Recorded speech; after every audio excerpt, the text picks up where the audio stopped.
boy, we're going to have you come back, Alan, to talk about so many of the other locations and other creatures, which I know you also love. But I think that's a perfect segue. You were just talking about the UN, for you to tell us about the photography competition. Yeah, so the first 2 years when I saw that competition, I think it started in 2013. Yeah, it's a seventh edition now. I entered into the competition because I liked the vibes of the competition. It wasn't about finding the best photographer. It wasn't just about underwater images. It was about the oceans. So I entered the competition with 2 images, and in both categories, I ended first. The next year, I entered again, and I was first in one category and second in another. And I really loved the vibes. It was a small competition, but there was a soul in it. And then I was in New York and went to a reception given by Blancpain. There was a talk that friends of mine gave, Michelle and Howard Hall, because they got the Hans Hasse Award, and they gave a talk in the Blancpain boutique on 5th Avenue.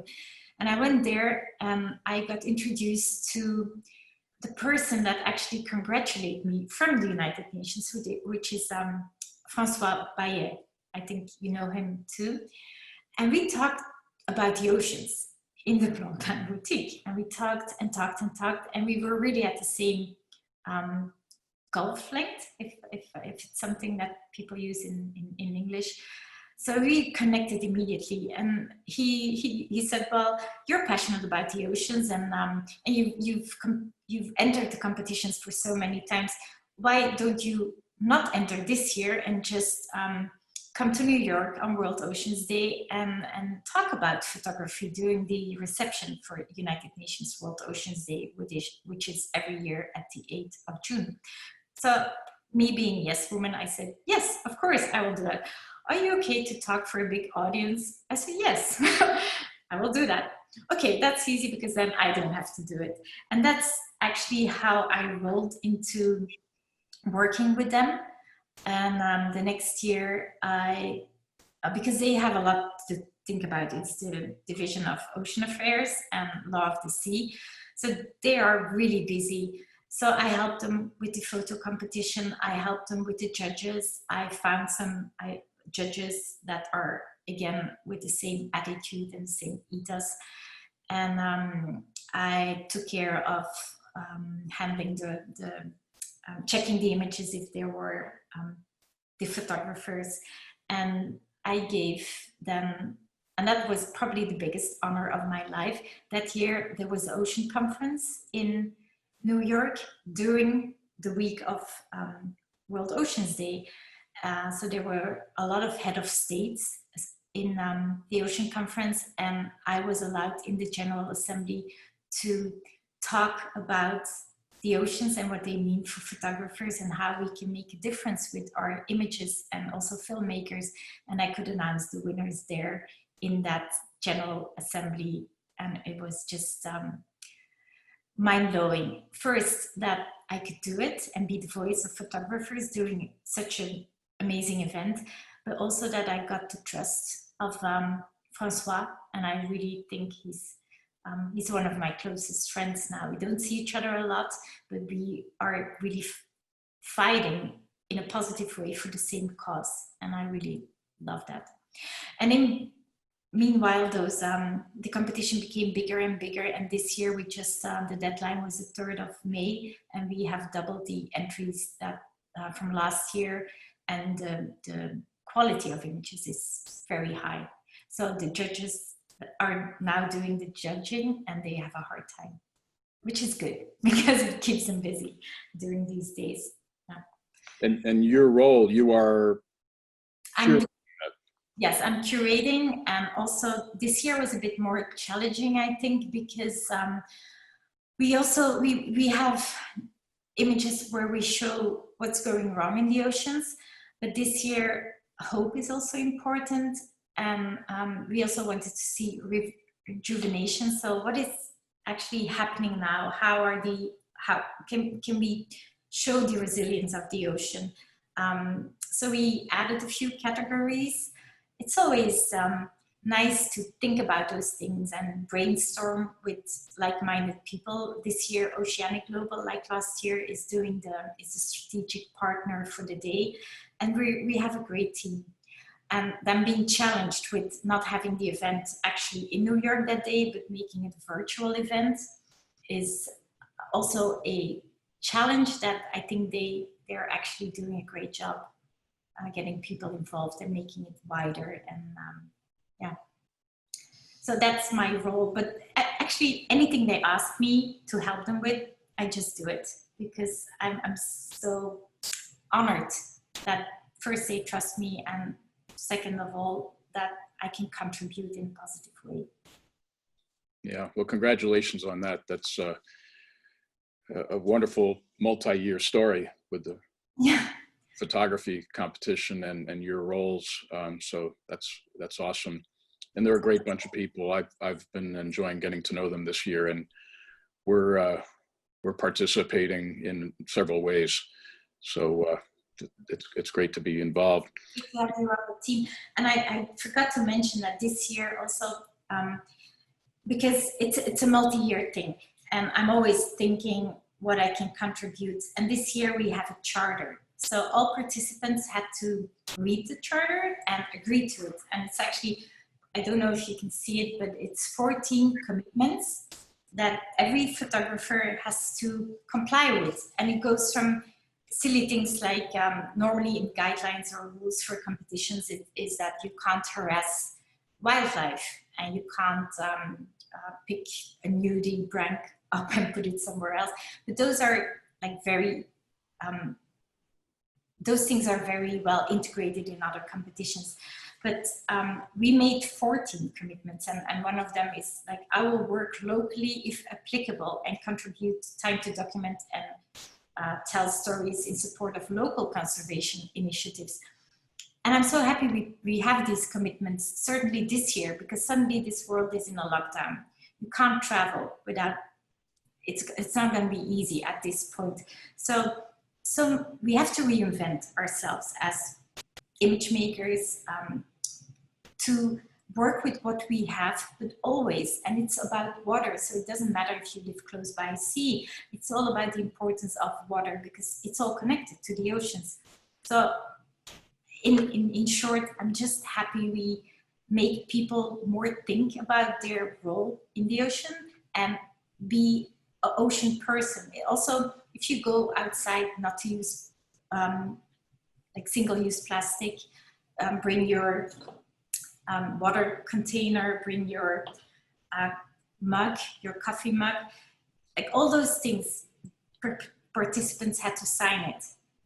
That it's not just a empty promise, but that you really think about it. And if I see those things not complied with, I can say, well, you signed this charter, so can you please do a bit more of an effort? Not that I want to raise my finger. Also, it's also one of the commitments is also, if you see things going wrong, start a dialogue, but do it in a polite way. What I see sometimes on social media is just, oh, they do it differently, so I'm just gonna use cursing and not be open to any dialogue. But I think being polite and kind is very important to have a dialogue, because otherwise you don't have a dialogue, you just have a rant or event. So those things are also a part of World Oceans Day, to be an ocean person and a full ocean ambassador in every way we can. Well said. Yeah, I don't think social media is the platform for debates, if you will, but these other types of forums, even hopefully presentations like this, conversations like this, can get people thinking and learning and changing behaviors. You talked about using your voice for conservation, and you've given several examples throughout our conversation today. I think just the images themselves present things that people have never seen, and hopefully an appreciation and a love to protect them. Cousteau used to say, protect what you love. And it's really my favorite quote that he would say. But I want to ask you, in closing, how do you feel about the ocean today? You used the word hope a few minutes ago. I'm sure you have hope, but you might also have some dismay. Can you share with us your thoughts? And with that, you also just talked about people doing small things like in the charter, but what can we do? What can listeners do to do their part? I do sometimes when I enter the oceans, I think, and when I see the beach in front of the house full of plastic, sometimes it's very depressing. But if we don't hang on to hope, then why? And also as an image maker or as an ocean person, you have to give hope, because not everybody knows the ocean like we do. We're very privileged that we can witness it. But if some people living in the city and you would say, well, there's plastic everywhere and that's what it is, why would they even care or do an effort to be the change you want to see? So I have my worries, certainly. I don't know if it's irreversible, the damage we've done, but every year we win for future generations is a year of hope, because we don't know what's going to follow in development and new techniques to clean the oceans. So hope is very important to me. Am I positive? I'm on the verge. So with people, insiders, I would be more open about the things I see. But if I have an exhibition in New York, for example, my message is full of hope. Yeah. What can we do? I think we have to look at ourselves in the mirror.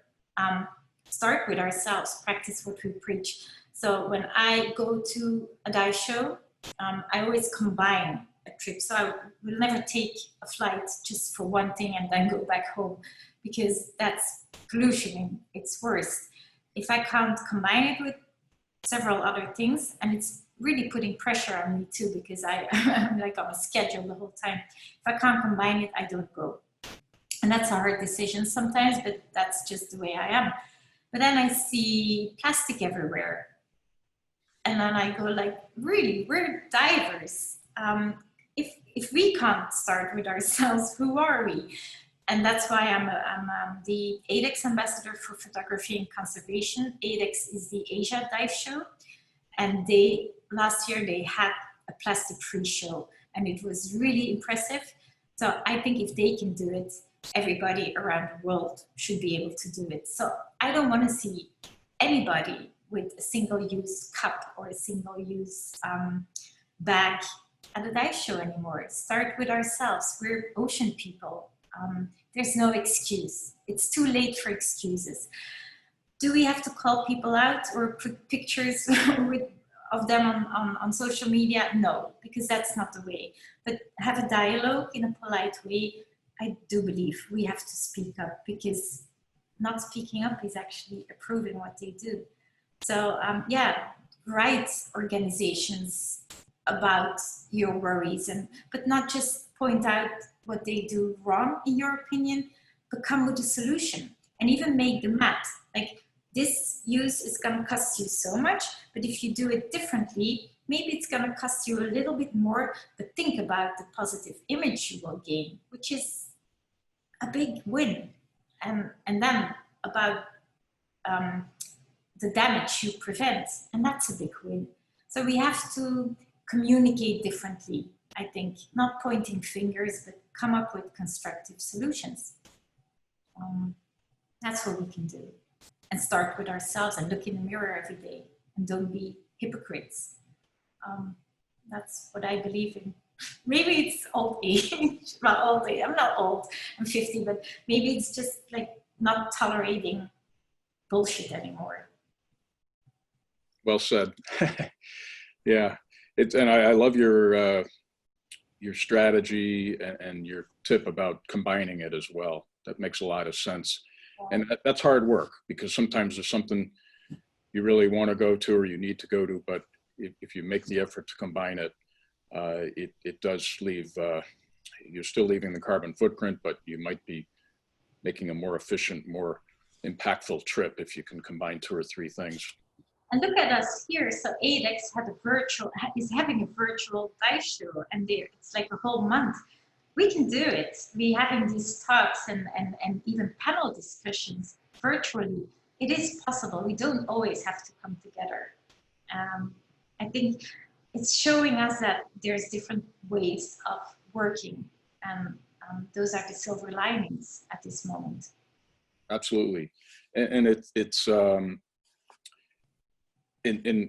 despite the horrible situation we're in, it's a wonderful thing to connect this way. You're in Cayman, I'm in Connecticut in the U.S., and did a conversation with us when you were, I think, were in, and Jill Earth Canada. So the power of telecom and technology used in the right way can be beneficial to the planet and beneficial to our ability to communicate. So, Ellen, this has been wonderful. I hope to speak with you again. We could talk easily for another hour or two. So much that you've done, and I'd like to learn more of. And I do hope to see you at some time again in person in New York or elsewhere.